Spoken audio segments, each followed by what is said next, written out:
Now I'm going to read this book, Neurologic, The Brain's Hidden Rationale Behind Our Irrational Behavior.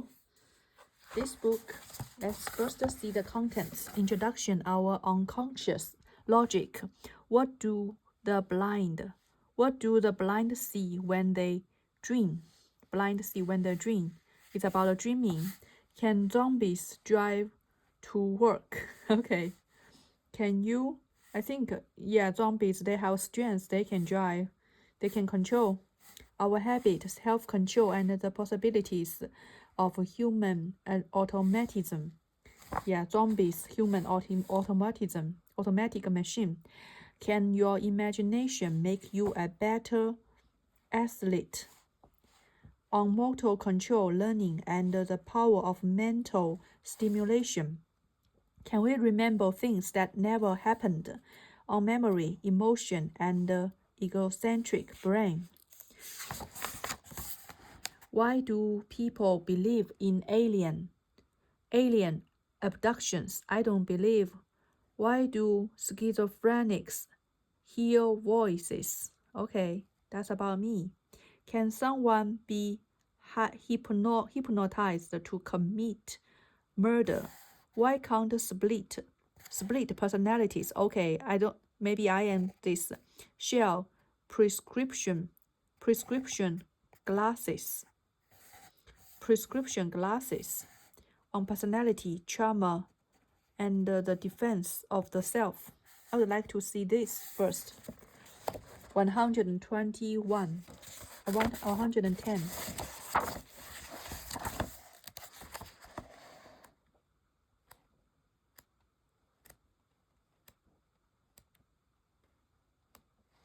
Okay. Why can't split personalities share prescription glasses on personality, trauma, and the defenses of the self? I learned to recognize the slow and primitive duality of man. I saw that of the two natures that contended in the field of my consciousness, even if I could rightly be said to be either, it was only because I was radically both. Stevenson, I don't know who this person is. Evelyn was in bad shape. I learned to recognize the slow and primitive duality of man. I saw that of the two natures that contended in the field of my consciousness, even if I could rightly be said to be either. It was only because I was radically both. Okay, it's paradoxy. Was in bad shape when she was admitted to be the inpatient psychiatric unit. As a 35-year-old single mother, she was legally blind and traveled the city with the help of a guide dog. The cause of her blindness was unknown. An old file in her chart listed the diagnosis as congenital blindness due to bilateral optic nerve injury, yet there was no proof for that. No medical workup was documented, and Evelyn couldn't confirm that she had ever undergone testing to determine why she lost her vision. But it wasn't Evelyn's eyes that brought her to the psych ward, it was her skin. Carved deeply into her forearms were the words "fat pig" and "I hate you." She had no idea how they had gotten there. Neither could she explain why her skin had evidence of old burn injuries. A review of hospital record revealed that Evelyn had come to the hospital 1 year earlier with the word "dumb shit" and "mad" cut into her skin. She claimed she didn't do these things to herself, and she couldn't think of anyone else who could have done so. After all, she lived only with her younger son. Why couldn't Evelyn identify her abuser? Perhaps it had to win an anomaly he described with her memory. When she first noticed the cuts, Evelyn couldn't remember what had happened to her in the prior hours. Throughout her life, she had experienced blackouts and lost time, hours missing from her memory. As Evelyn described it, I have noticed since I can remember that I have lost periods of time, and they were very frightening when I was young, and mysterious as I grew older, and I was afraid to tell anyone about it because I thought they would lock me up and throw away the key. She would never know for sure what happened during those missing hours, but occasionally she would discover clues. When I came to, I might find toys like my son's preschool toys. I have found grocery and shopping bags full of several items that I would never buy. Evelyn traced these problems to her childhood. She had a horrific upbringing. In an infant, she had to be taken from her biological mother because of physical and sexual abuse. Child Protective Services discovered her locked in a closet and immediately put her in foster care. She was adopted at age 2 by parents who had finalized their divorce by Evelyn's 10th birthday. Her adoption father physically and sexually abused her just as her biological mother had. Evelyn, adoptive brother 9 years older than she was, used to tie her up and try to strangle her. The entire family blamed Evelyn for the divorce, citing the difficulty of managing her visual problems. When Evelyn turned 8 years old, her doctor arranged for her to transfer to a school for the blind. Before her doctor explained that there was probably something structurally wrong with her eyes, Evelyn had assumed that her visual impairment and struggle in school were her own fault. Soon after beginning schools at her new school, just following her adoptive parents' divorce, Evelyn had her first episode of lost time. Later that day, she discovered bruises and small abrasions on her arms and legs, but she had no idea how they got there. She couldn't say what had just happened to her or how much time had passed since her last accessible memory. What was happening to Evelyn? What cut the message into her arms? Was someone assaulting her and she was just forgetting it? Or alternatively, was she harming herself? Back at the hospital, doctors would soon discover that in a certain sense, the answer was a little bit of both. Was diagnosed with dissociative identity disorder, the mental illness formerly known as a multiple personality disorder. Her condition with her left her with several alternate personalities.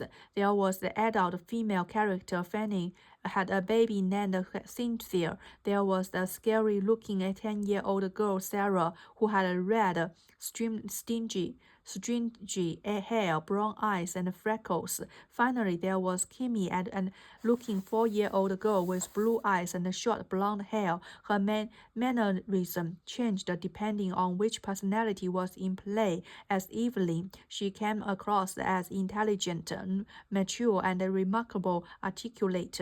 As Kimmy, her voice suddenly became childish, and she, okay, how old are you? I be 4, okay. As she spoke about her abuse, okay. That's just a fraction of the problem. How can a person have more than one personality in the first place? Are these just extreme fluctuations in mood? We all have a rich sense of self.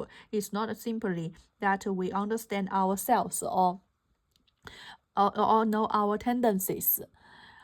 We feel as if we are somewhere in our heads, looking out onto the world. We seem to have an inner essence that sums with pain or tremble with excitement. The internal identity is not just a passive experience, but an active agent. We reflect on our thoughts, deliberate on decisions and wield actions, or from what seems to be a central controller within us. There is something in our heads that the word I refer to, and it appears to be singular, unified, and consistent through time. Yet Evelyn's case seems to be implying that the self can be fragmented. It can be broken down, split apart, separated into component personalities that grow and develop individually. Throughout this book, we have witnessed the interaction of the conscious and unconscious system. in the brain that together bring about our thought and behavior. Some will admit those two processors there emerge the human self, leading so many of us to ask the elusive question: where exactly am I in my brain? Before we address the issue of multiple selves, let's start with just one. What do we really mean by the concept of self and identity? From where the brain might such a phenomenon arise? It perhaps the greatest misery of neuroscience, and answers are not easy to come by, but we can approach it as best we can. In fact, we have been implicitly doing so since the very first page of this book. So where do we begin? As is a practice in neurology, the first step in investigating any brain system is to see what happens when it's broken. Finding oneself. Well, on a cold November evening in Poland, a gynecologist named Peter got into his car after a heated argument with his wife. Fuming, Peter was preoccupied as he drove through the darkness, replaying the fight over and over in his mind. He was having trouble staying on the road. Suddenly, he realized that he had edged into the wrong lane. A delivery truck was rocketing directly toward him. He spun his wheel to the right, his car swerving and spinning off the road, and ran head-on into a tree. Then everything went black. Was in a coma for 63 days.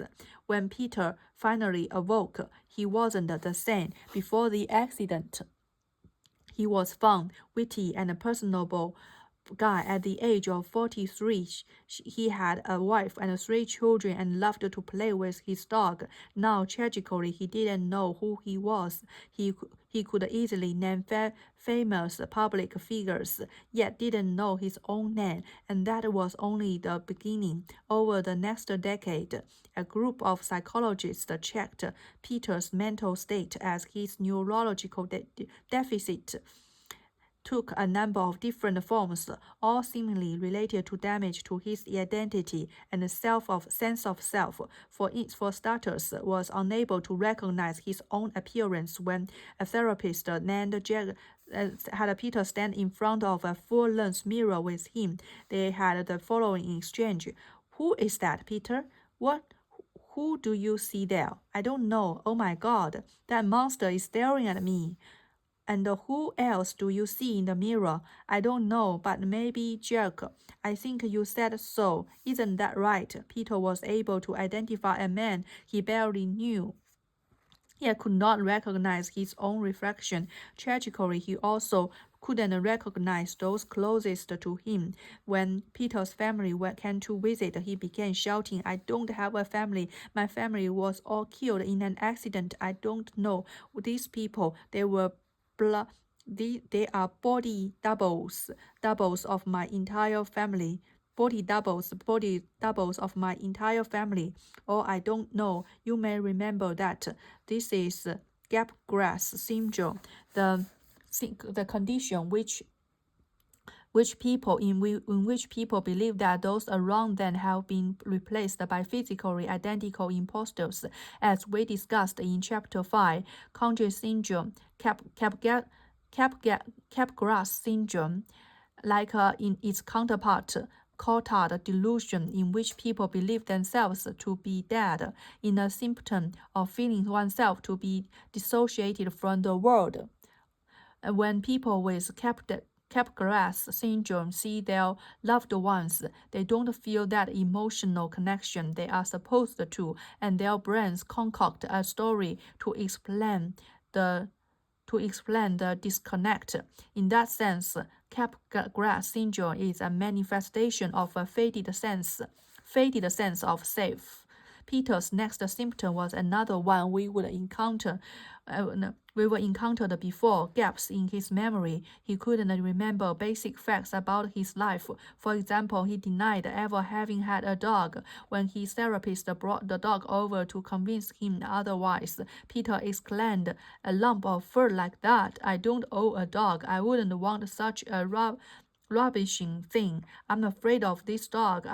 It wants to bite me. He similarly didn't remember that he was a gynecologist, but he had an excuse for that too. I'm too young to be a doctor, he exclaimed. Everyone thinks that I'm 40, but I'm really 20. To explain this discrepancy, Peter cited an alleged government conspiracy. The government has not only changed the money and I can't recognize it, but also the calendar to avoid paying the life annuity.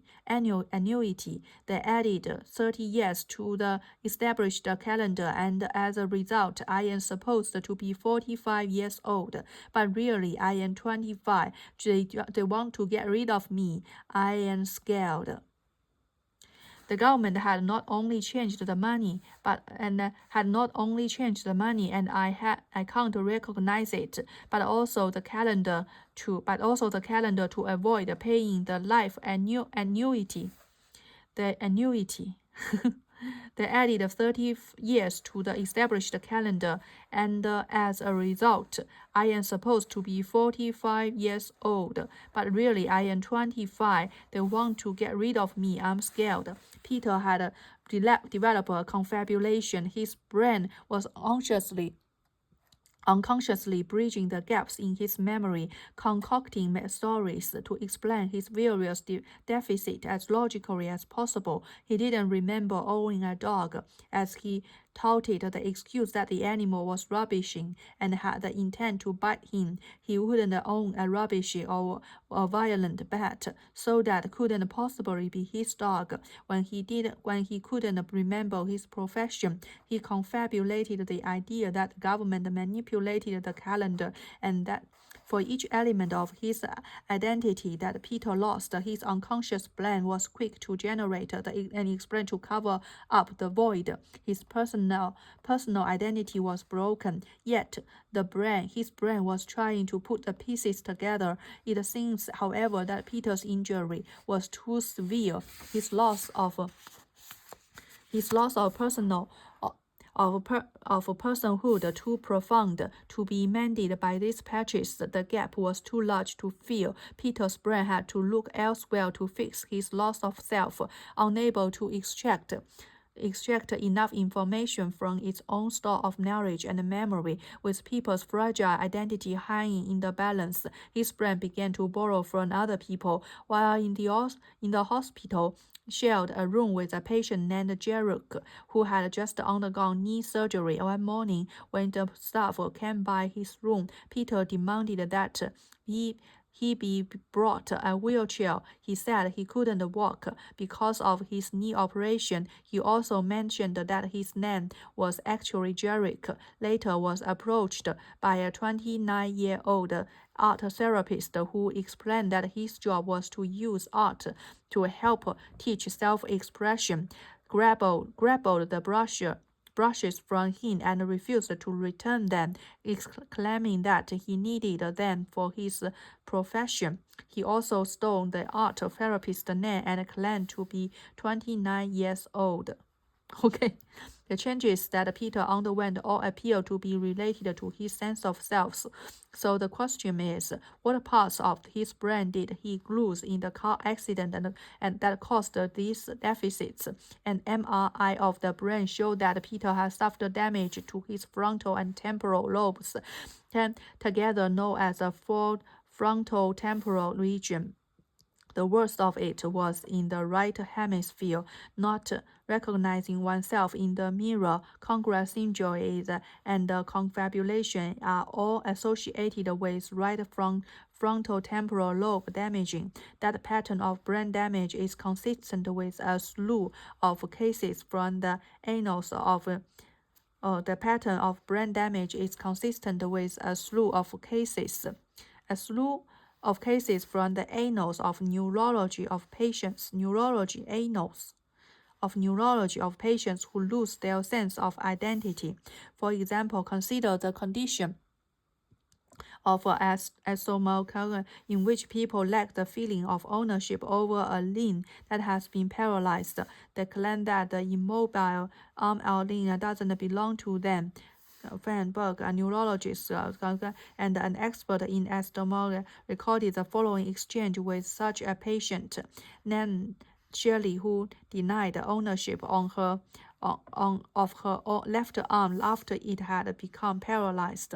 It took a vacation without telling me it was gone. It was going. It doesn't work. It just went. What did my pet rock? She lifted her lifeless left arm with her right hand to indicate that she was talking about my pet. What did my pet rock? You call that your pet rock? Yeah, why do you call your pet rock? Because it doesn't do anything. It just sits there. My pet rock. Patients with asthma usually declare that the limb is an inanimate object, as a piece of rusty machinery, a bag of bones, or my dead husband's hand. Most often, they'll claim the limb belongs to someone else, such as their doctor or someone in their family. A lot like Capgras syndrome, except instead of feeling dissociated from other people, you feel dissociated from your own body. Is yet another case of neurologic at work. The damaged brain is unable to recognize that the paralyzed limb is part of the body. The unconscious system therefore has to reconcile two conflicting pieces of information. First, there is a nearby object that looks like a hand and always seems to be nearby. Second, that object doesn't respond to mortal commands. What logical explanation can the brain generate? It must be someone else's hand. Studies of self-identity seem to agree with clinical experiment using shown that the right prefrontal cortex is active as we engage in self-reflection, but not while we think about other people. Okay, think about other people. The literature on locating the neural correlates the self is vast and could easily fill an entire book. But the consensus seems to be that we don't know exactly where the self lives in the brain. Broadly speaking, it is probably in the right frontal. Okay, nevertheless, Peter's case reveals that many aspects of human identity that can be expunged by pain injury, the ability to recognize ourselves and those we care about, the memory of our personal history, a consistent sense of our personality and how we differ from others, the feeling of control over our thoughts and actions. When Peter was asked to draw a picture to help express himself, he drew a ladybug, explaining, my inside reminds me of a ladybug. She's looking for something because it's empty inside her, like it's empty inside me. We know that our sense of self can be destroyed by brain damage, but how can it be split apart? Didn't have an apparent source of brain damage, yet her body was at a various time under the control of different personalities. Didn't have an apparent source of brain damage, yet her body was at various times under the control of different personalities. How is it possible? Okay, there is a surgery available for severe uncontrolled eclipses called a collapse, which the corpse the sick is cut because the seizures are electric storms. The well-studied split brain syndrome is the most infamous. Just ask Vicky, who had the procedure done during the months after surgery. The two sides of her brain would act independently. For example, while shopping at the supermarket, she noticed that as she would reach towards a shelf with one hand, her other hand seemed to have a mind of its own. I will reach with my right hand for the things I wanted, she says, but the left would come in and they'd kind of fight, almost like a repelling magnet. The same thing would happen each morning as she tried to get dressed. She would intend to select. Okay, split brain syndrome is a condition in which the disconnected hemisphere. Okay, the leader of split syndrome has been running these studies for 5 decades. Okay, in one experiment, showed the world walk to the to the split brain patient's right hemisphere by placing it in the left visual field. The patient stood up and began walking. When the patient was later asked why he began to walk, she provided, "I wanted to go get a Coke." The left brain responsible for language and production generated that explanation, yet it did so without knowing that the instruction walk was ever displayed. Only the right brain saw that the left brain simply made up a reason. In one experiment, showed the word walk to a split brain patient's right hemisphere by placing it on the right. Stood up by placing it on the right hand, showed the word left visual field. Stood up and can walk. When the patient was later asked why he began to walk, he provided, "I wanted to go get a cracker." Okay. Even when surgically separated, the two halves of the brain don't behave as separate entities. They somehow find a way to preserve a unified sense of self by trying to reconcile with each other's behavior.